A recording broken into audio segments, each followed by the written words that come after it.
أن النظام السياسي في ليبيا هو نظام سلطة الشعب الذي يمارسه كل الليبيين رجالا ونساء في المؤتمرات الشعبية واللجان الشعبية. وهذا النظام البديع من المستحيل الإطاحة به. كيف يطاح بنظام متجسد في كل المواطنين الذين هم بالملايين؟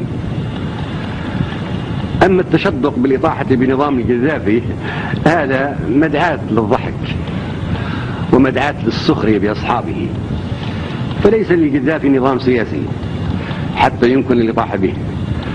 القذافي خارج السلطة منذ عام 1977 عندما سلم السلطة للشعب أمام العالم وقامت الجماهيرية أي دولة الجماهير. ويكفي أنه عندما اجتمعت أكثر من 2000 قبيلة عبر شيوخها وزعمائها وأعلنت للعالم أن الشعب الليبي المتكون من هذه القبائل لا يمثله أحد، ردا على ادعاء دول الناتو وعملائها أن مجلسا انتقاليا في بنغازي يمثل الشعب.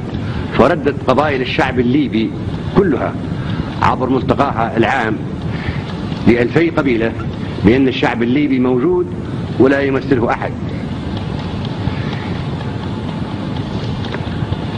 إذن لا شرعية إلا لسلطة الشعب، لا شرعية إلا للمؤتمرات الشعبية الأساسية التي في عضويتها كل أفراد الشعب الليبي رجالا ونساء، وما عدا ذلك فهو باطل وغير شرعي ولن يجد أرضا يقف عليها، فسلطة الشعب دونها الموت. هذا ما قاله الليبيون وها هم يموتون دون سلطة الشعب الآن. فلا تفرحوا ولا تصدقوا بأن هناك نظاما أطيح به وهناك نظام فرض على الشعب الليبي بالقصف الجوي والبحري. هذه مهزلة شرعيتها معلقة في الجو مع قنابل طائرات الناتو التي لن